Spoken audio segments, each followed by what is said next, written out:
Olá, pessoal! A gente está aqui em mais Atualiza IH e eu tô aqui no curso do IBC, mas o meu compromisso é com você hoje, né?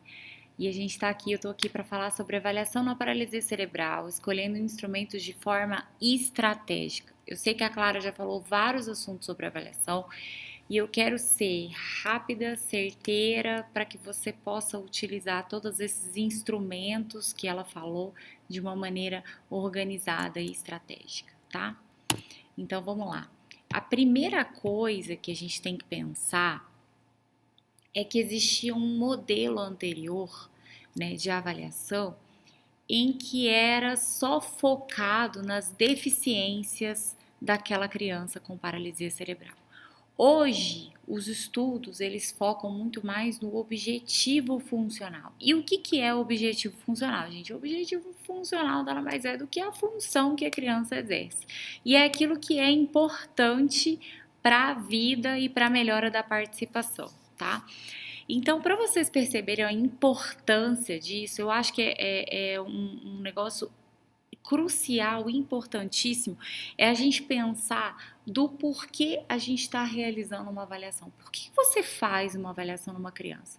Você tem vários objetivos, mas um dos principais é você para fazer e exercer a sua intervenção, certo?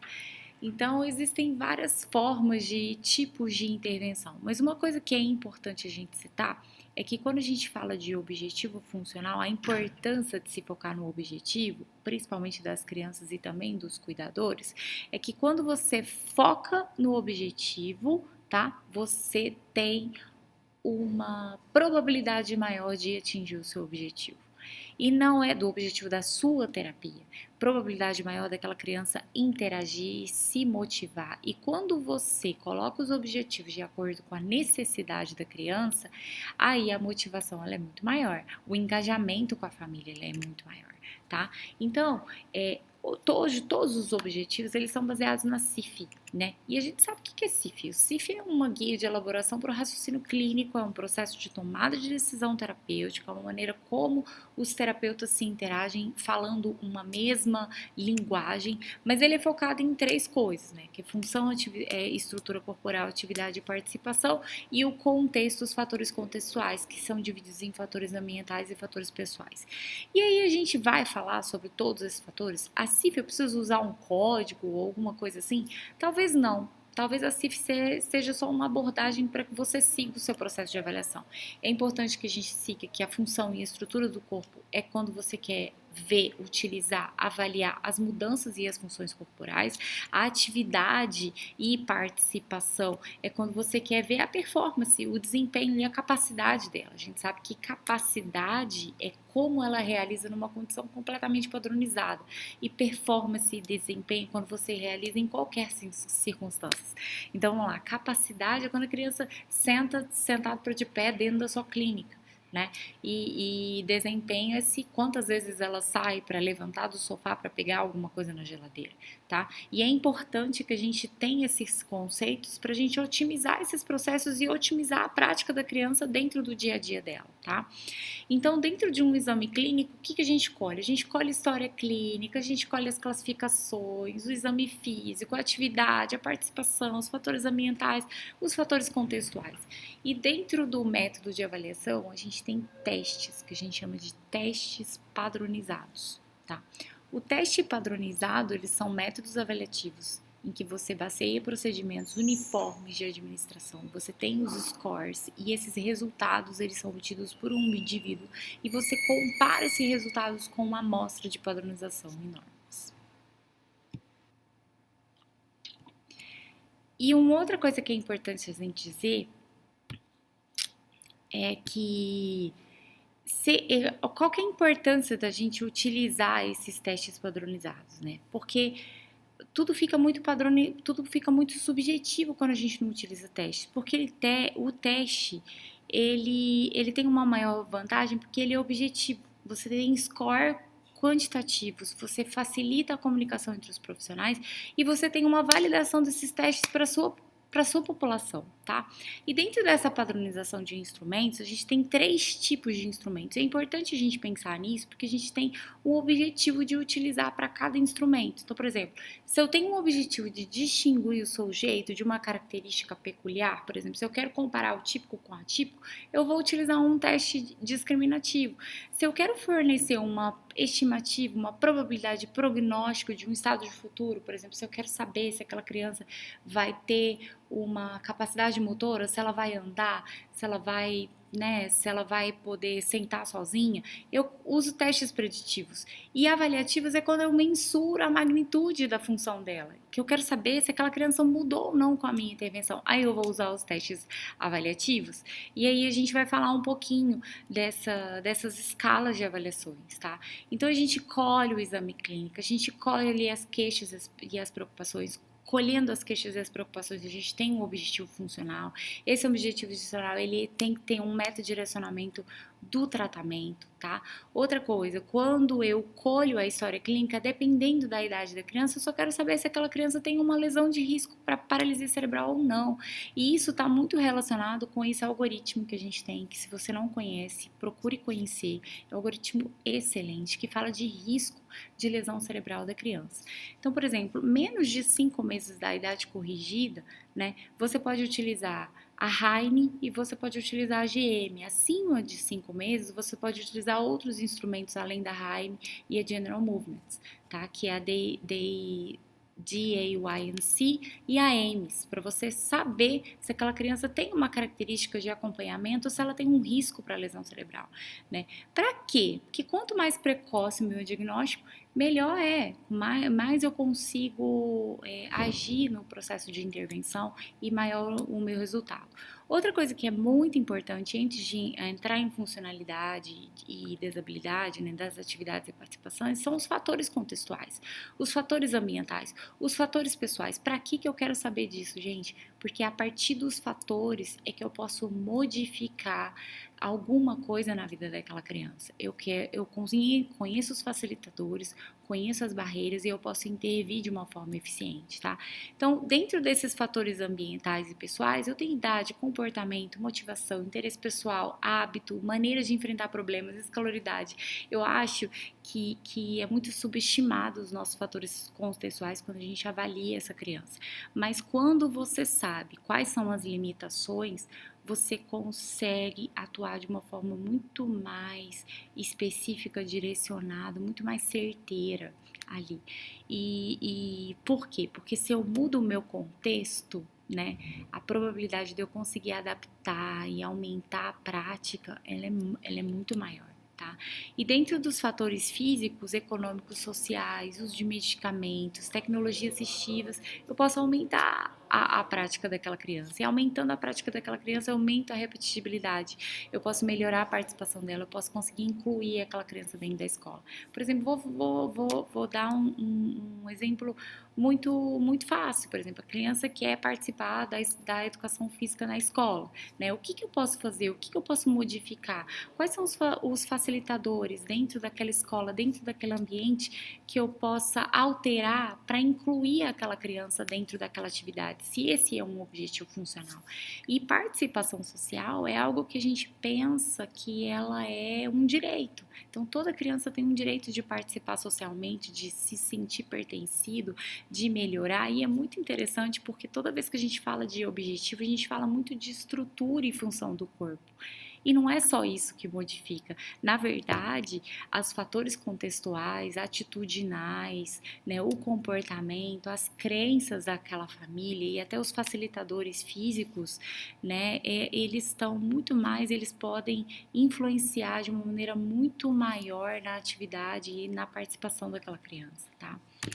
Então vamos lá, e para isso a gente tem a escala TIF, se vocês quiserem, tá? E aí, dentro desse contexto, a gente tem as classificações funcionais, né? Tem a GMFCS 1, 2, 3, 4, 5, a gente tem a MEX, né? A gente tem a FMS, que é uma escala de mobilidade funcional. A gente tem dentro desse modelo, quando a gente vê função e estrutura do corpo, que é a dimensão em que a gente mais avalia, dentro da paralisia cerebral, né? E quando você vê artigos, você tem inúmeros artigos de função e estrutura corporal, de mudança na estrutura, e a gente sabe que isso é uma coisa muito recorrente dentro da nossa prática clínica. A gente quer ver a mudança de força, de flexibilidade, de amplitude, mas, gente, hoje na literatura a gente sabe que nem sempre que você muda a função e estrutura corporal, você tem uma melhora da participação daquela criança. Então, hoje tem se mudado muito essa perspectiva de mudar essa perspectiva de visão mesmo, do que realmente a gente precisa olhar. Será que a gente está focando muito em função da estrutura do corpo? E tudo aquilo que a gente está fazendo, ficar lá colhendo feijão de um lado para o outro, para coordenação motora fina, para saber abotoar? Será que não é muito melhor a gente investir na prática dessa função do que estritamente nas composições e na estrutura e na função corporal, tá? Então são questionamentos que vocês devem fazer e que vocês devem pensar, sabe? E dentro disso a gente tem os sistemas neuromotor e musculoesqueléticos que vocês devem saber. Esses fatores eles são essenciais para o processo de avaliação. Por quê? Por que é tão importante a gente avaliar a estrutura e a função do corpo? Porque a gente vê alinhamento. E dentro do alinhamento, e a Billy fala muito isso, né? Que o alinhamento ele tá também relacionado, porque um bom alinhamento ele possibilita que a criança participe mais das atividades. É claro que isso na literatura não está né, intrinsecamente interligado, mas é algo que a gente possa pensar. Uma criança ela bem alinhada num andador, com certeza o dispêndio de energia dela vai ser muito menor do que uma criança que está desalinhada, né? E esse desalinhamento também pode estar relacionado com, com distorções, né? Com encurtamentos, inflexibilidade musculares, então tudo isso a gente tem que ver. Então é importante a gente ver as estratégias musculares, a postura de repouso, a configuração desses ossos, né? A extensibilidade desse tecido, qual que é a história que aquela criança está me contando, quais são as atividades, esse equilíbrio muscular que existe, tá? E dentro do músculo esquelético, a gente vê alinhamento postural, ADM ativo e passivo. Por que é tão importante isso? Para eu conseguir atuar naquela criança de uma maneira importante, tá? Então, eu consigo mensurar a inclinação pélvica anterior, eu consigo mensurar tipos de escoliose, eu consigo mensurar configurações da coluna, ADM ativa e passiva, é importante porque eu consigo ver o que está dominando e o que não está, quais são os ângulos, né? Os ângulos, esses ângulos, a flexibilidade, né? E quais são as deficiências desse músculo, ângulo de raiva, inclinação sacral, inclinação lateral da pelve, para que eu consiga o quê? Alinhar essa criança de uma maneira muito melhor para que ela atue na sua função, tá? Então aqui tem vários exemplos de testes que você pode escolher, né, de uma maneira estratégica aí para saber o que você vai atuar, né? No nosso curso de quadril a gente dá uma extensa aula sobre esses testes e a importância deles para a gente investigar, né, se há ou não uma luxação de quadril, uma subluxação de quadril, tá? E dentro disso a gente tem o hip screen para avaliar realmente a gente sabe que quanto mais grave é a criança, maior a probabilidade dela adquirir a subluxação de quadril, né? E a gente sabe que dentro de um teor ali, né, dentro de uma porcentagem, aquela criança pode ser impeditiva de ficar na postura ortostática, né, ou ela vai ter que fazer uma cirurgia para ela manter a função dela, né? Por quê? Porque o risco de dor é muito grande, tá? E aí a gente até tem um algoritmo também para a luxação de quadril, né? Essa vigilância do quadril. E essa vigilância do quadril é de acordo com a idade e o nível de GMFCS, tá? Então vamos lá. Então a gente tem outros testes que a gente consiga ver, trabalhar esse pé. A gente sabe que a base de suporte ela é muito importante para a criança conseguir alinhar e conseguir exercer todas as suas funções e capacidades, tá?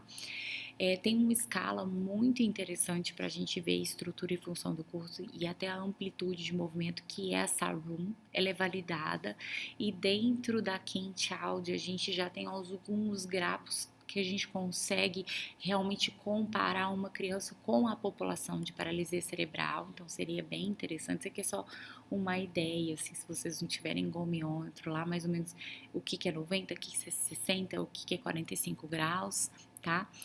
E a espasticidade é quando ocorre um aumento desse tônus, né, nessa questão do neuromotor. E como que eu investigo a espasticidade? A gente sabe que a espasticidade ela está muito longe de ser o foco da nossa terapia, mas ela é importante, né? É importante você ver a resistência do movimento passivo, é importante a gente ver o R1, R2, a gente utilizar para saber que às vezes a gente pode utilizar uma órtese, a gente pode utilizar um salto, então é importante a gente investigar isso, tá?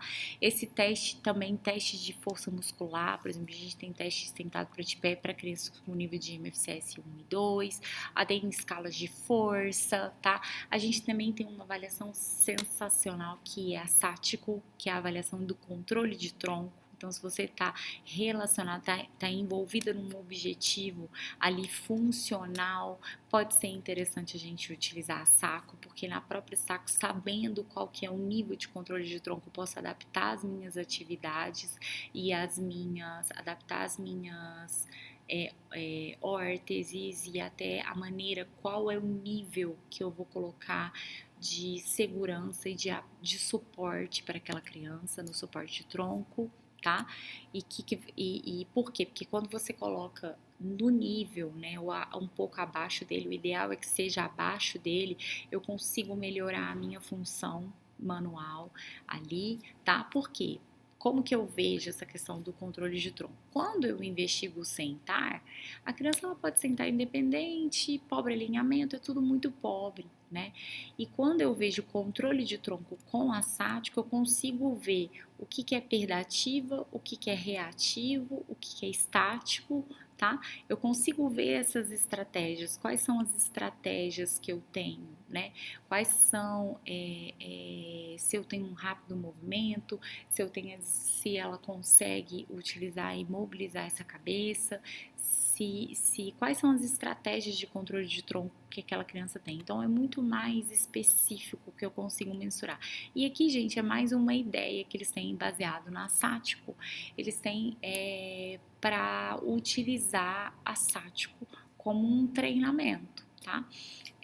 Essa criança, por exemplo, está fazendo o target training, em que ela coloca o suporte aqui abaixo do controle de tronco, tá? A gente sabe que o controle de tronco, ele é céfalo-caudal e não só por uma maturação, mas também por uma questão biomecânica. A gente sabe que o peso da cabeça ela é menor que o peso da cabeça, mais o tórax, mais a torácica e mais a lombar, né? A gente sabe que a cabeça, a torácica, a lombar, ela é muito mais pesada, né? E é muito mais difícil você controlar os graus de liberdade do que simplesmente só a cabeça. Então, a criança, ela vai adquirir primeiro, se adquirir, né? Ela vai adquirir primeiro o controle de cabeça e ao longo do tempo vai descendo isso. Então, o ideal dentro desse treinamento do Target Training é você colocar abaixo, um nível abaixo ali do controle de tronco que aquela criança possui, tá?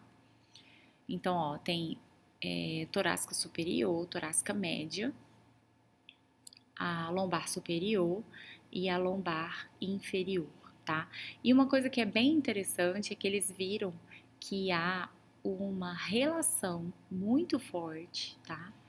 Entre o controle de tronco e a PED, que são as habilidades que a criança possui, as atividades que a criança possui no seu dia a dia, no seu cotidiano. E é muito forte essa relação, tá? Muito forte, quase que uma predisposição, tá bom?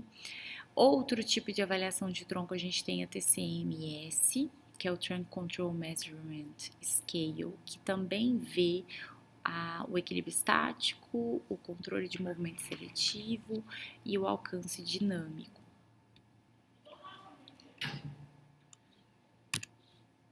Então, vamos lá. Então, tem a TCMS, outras alterações que eu tenho além da função do corpo. Eu tenho alterações das funções mentais, integridade de sistemas visuais e somatosensoriais, estabilidade postural, disfunção da dor, disfunção dos padrões de marcha. Então, assim, de perfil sensorial, eu tenho avaliação de perfil sensorial. Por que ela é importante eu saber? Para eu saber, dentro da minha prática clínica, se aquela criança tem algum comportamento disfuncional e se aquilo, às vezes a criança tem um problema de regulação, né? Às vezes ela tem um problema de processamento sensorial e que isso reflete na regulação dela em termos de comportamento, tá? E isso é importante a gente saber para saber como que a gente vai atuar nessa criança, tá?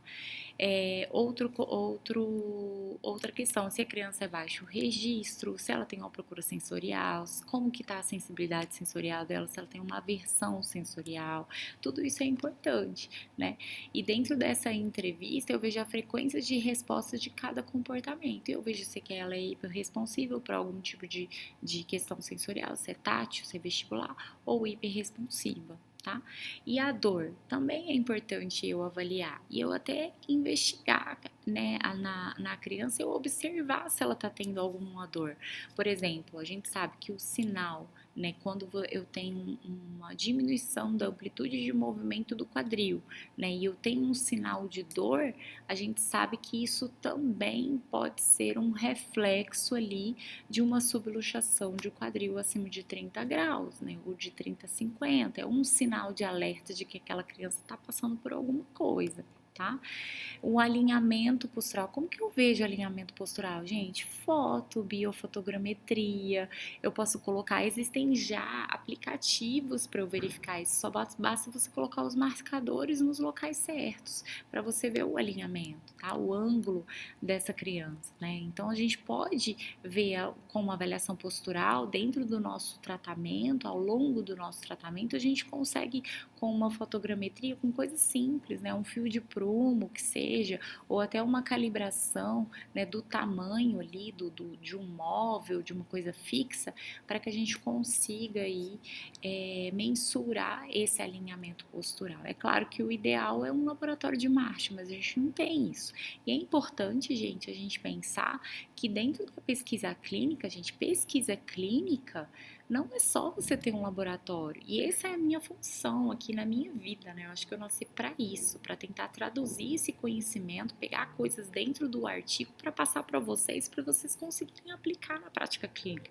Porque vocês precisam comprovar o tratamento de vocês. É importante vocês comprovarem, porque comprovando o tratamento de vocês, vocês comprovam o trabalho de vocês comprovam o que foi executado. Tá? Mas é muito importante que a gente pense também que o nosso trabalho também tem que estar alinhado com o desejo daquela família, com a necessidade daquela criança e com a maneira como ela participa, como ela é incluída dentro da comunidade, tá? E a gente tem uma outra avaliação que é a ICAB, que é a estabilidade postural, né? Que a gente tem função vestibular, tá? Alcance funcional sentada, que é uma avaliação mega simples de se fazer, tanto sentada quanto em pé, tá? Porque eu vejo o controle, vejo o alcance, e eu tenho a análise qualitativa de marcha, que eu consigo também avaliar essa qualidade, eu consigo pegar variáveis espaço-temporais, passo, passada, em todos os ângulos que eu tenho. Esse aqui é um carrinho, meio que um carrinho que eu uso, que eu coloco a câmera e eu vou acompanhando a criança, como que ela anda. E isso é super importante, às vezes por uma indicação de órtese que eu consigo, eu posso fazer uma caminhada de 10 metros, né? E aí eu consigo mensurar quanto tempo ela faz isso, eu consigo ver qual que é a resistência daquela criança, tá? Tipos de marcha, né? Que tipo de marcha ela possui, para quê? Porque isso é importante para eu saber a associação também entre se ela tem um risco ou não de ter uma subluxação de quadril.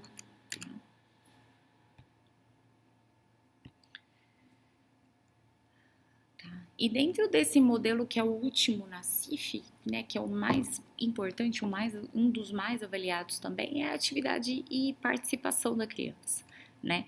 E aí eu tenho dois pontos que é importante a gente dizer que a avaliação que mais é validada para avaliar a capacidade dentro da paralisia cerebral é a GMFM, de 5 meses a 16 anos. Então, eu preciso avaliar essas mudanças na função motora grossa em 5 dimensões: deitar, rolar, sentar, engatinhar em pé, andar e correr. E por que ela é tão importante? Ela é muito importante porque é a avaliação mais realizada e você não vê qualidade, mas você vê o que a criança realiza ou não, tá?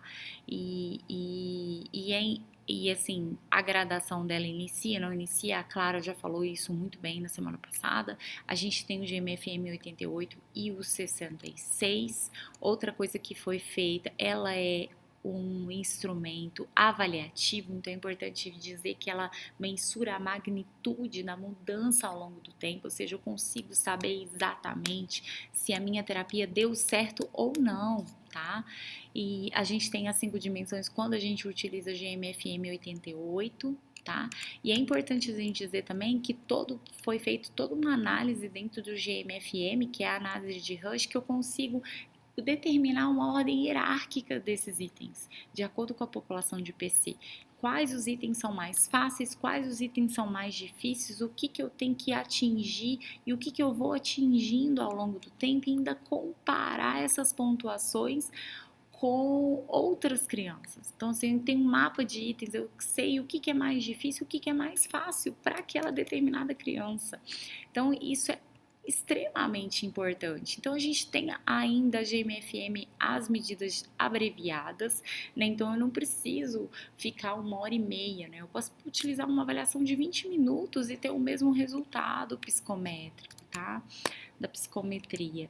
Então, assim, e aí, o que acontece? Eu tenho uma curva para cada nível de MFCS. Eu tenho uma curva para cada nível de classificação funcional, né? E aí, ao longo desse, eu consigo saber como que vai ser, aonde que está sendo, qual que é o percentil que está relacionado. É importante a gente dizer que percentil é como se fosse como se tivesse uma turma, né, de 100 alunos, e que você hierarquicamente coloca da nota 1 até a nota 100. E aí você vê se aquela criança está 50, quer dizer que ela está na metade. Se ela está na nota 70, quer dizer que ela está acima, que só 30% está acima dela. E aí você consegue mensurar dentro daquele nível de GMFCS, dentro do nível de gravidade dela, dentro da idade dela, como que ela está em relação às outras crianças. Isso é extremamente importante, extremamente válido para a nossa prática clínica, tá? E aí a gente sabe que a GMFM, junto com o GMFCS, ele é preditor, então a gente consegue predizer se a criança vai andar, se ela vai sentar, se ela vai ter controle de cabeça, tá? E aí mensurar isso, a gente sabe que existe um teto, né? Para o nível de GMFCS, para se atingir ali, tem um platô, mas o que é mais importante, né, tem esse platô, mas não significa que aquela criança, dentro daquela capacidade mínima, ela não vá adquirir atividades ali dentro do cuidado diário dela e dentro do cotidiano dela. Então, a gente tem outras avaliações, TUG-TUDs. Então, assim, de uma maneira bem estratégica, é importante você saber qual o objetivo que você quer, porque aí você consegue mensurar quais os instrumentos que você quer. Se você não sabe qual que é o objetivo daquela criança, qual que é o objetivo funcional dela, o que vai mudar na vida daquela criança, o que você vai focar, você não consegue escolher os instrumentos, tá?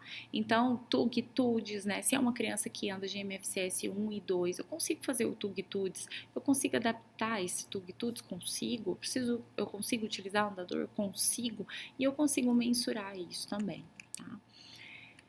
Função de membros superiores, eu também tenho outras avaliações, e eu tenho a PED, né? Tenho a PED e a PEDCAT, que é uma avaliação também de função motor e de autocuidado, que é importantíssimo, né? A PEDCAT é uma avaliação extremamente rápida, a PED ela é mais extensa, mas a PEDCAT, pelo computadorizado, ela é muito mais rápida, porque ela determina questões específicas para aquela criança, E eu tenho o COPM, que avalia o desempenho ocupacional percebido pelo ambiente, pelo indivíduo, né, ou pela família, tá? E aí eu tenho o CHORS, né, que é uma versão bem interessante, que vê realmente o que a criança faz, se ela guarda os próprios brinquedos, se ela arruma o próprio quarto, se ela arruma a própria cama. Gente, e o que é mais interessante que eu preciso falar para vocês é que dentro desse processo, né, é que a capacidade realmente tem uma limitação, tá?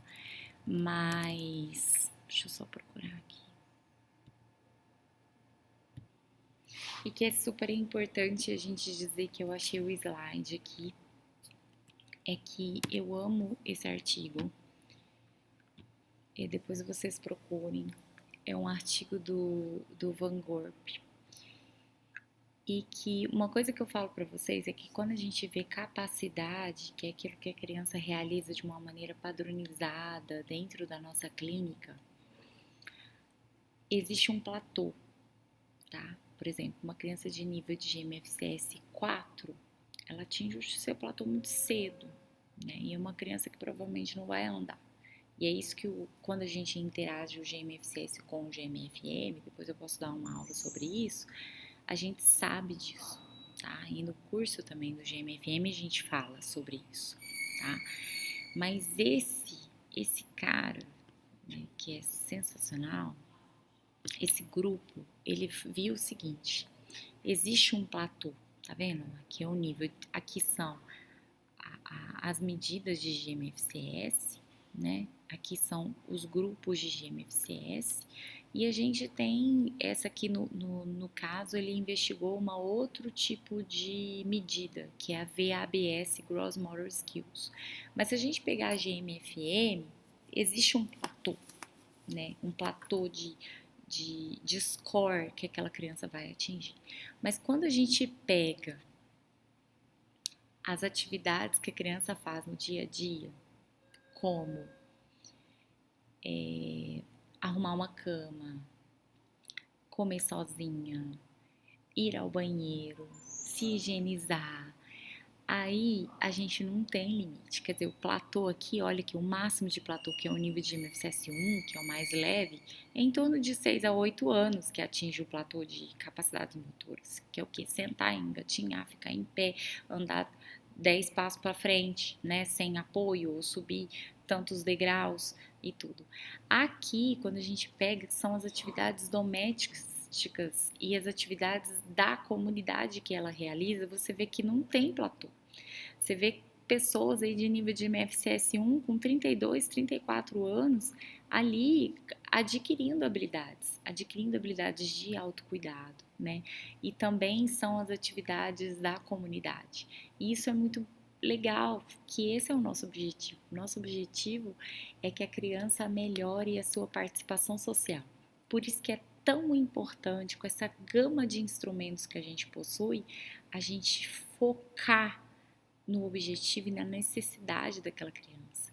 E posteriormente a gente utilizar quais os instrumentos que eu vou utilizar para ver aquele objetivo. Claro, se o seu objetivo, em termos de objetivo de tratamento, o objetivo naquele momento, se for avaliativo, ou se for discriminativo, se eu quero saber se aquela criança é típica ou atípica, ou se for preditivo, ou se for para eu realmente verificar e mensurar a minha intervenção. São coisas diferentes. Depende do seu objetivo em termos de clínica, tá?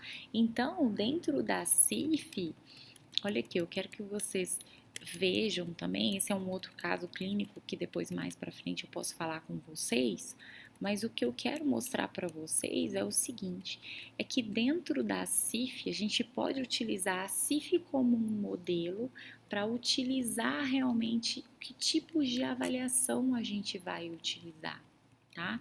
E a gente pode fazer inspeção e dentro, é aqui que eu queria, e dentro dessa avaliação, né, dentro da entrevista, eu posso calcular a amplitude de movimento, o tônus, a dor, para eu conhecer essa criança. E ao longo do meu tratamento também, né, antes eu posso ver o GMFM dele, ver as capacidades que aquela criança possui, né, onde que ela está dentro do mapa de itens, qual é a habilidade que ela está próxima de adquirir, o que que ela faz no dia a dia dela, que é no caso da Shores, quais são as atividades que ela faz no cotidiano dela, você pode ser a PED, né? E dentro do contexto, para conhecer o contexto, para conhecer quais as adaptações eu preciso fazer, eu posso utilizar uma entrevista, eu posso utilizar a observação, eu posso utilizar a TIF também, tá bom? Então, assim, é mais ou menos isso que eu queria trazer para vocês, tá? Depois, com calma, a gente pode falar um pouquinho sobre essa interpretação de dados de GMFM, mas lá no curso do GMFM eu estou mostrando aqui para vocês, a gente tem tudo isso, tá? Que a gente realmente mensura e verifica que o nosso tratamento funcionou, e isso é importante para relatório, para liminar, para você comprovar o seu trabalho, o seu tratamento, o preço do seu trabalho, o valor do seu trabalho, na verdade, tá? E dentro aí, né, também eu posso utilizar a caminhada de 10 metros, o PETCAT, tá? E tudo isso. Então, assim, o que eu queria, eu gosto muito dessa figura, que a gente tem diferentes perspectivas para ver a criança, né? E de um lado a gente tem um menino que fala, não, tem 4 galhos, e no outro a gente, não, tem 3. Então, o que pode ser contraditório, mas na verdade pode ser só mudança de perspectivas. E a gente tem que ser muito certeiro, muito estratégico para ver que tipo de avaliação eu vou utilizar, para que tipo de objetivo eu quero alcançar, para que tipo de criança eu vou fazer isso, né? Para que o seu tratamento, para que a gente, como fisioterapeuta, como grupo de fisioterapia, né, possa realmente fazer diferença no mundo, né? Porque aí eu posso comprovar para o meu pai, para a mãe, não só em termos de, eu acho que o meu filho melhorou, eu estou vendo uma melhora nisso. Você fala, não, ele melhorou. Cientificamente, ele melhorou porque eu mensuro, tá? E é isso, gente. Eu só queria agradecer essa oportunidade em estar aqui, né? A gente está no meio de um curso aqui, tô saindo do curso para falar um pouquinho para vocês sobre avaliação, sobre essa decisão, essa escolha de instrumentos de uma maneira estratégica para você melhorar ali no seu dia a dia. Muito obrigada. Vocês podem deixar os comentários no chat, depois com o tempo eu vou responder, tá? Não vou conseguir responder as perguntas agora, mas eu queria agradecer de todo o coração a presença de vocês e até a próxima terça-feira, o próximo EH.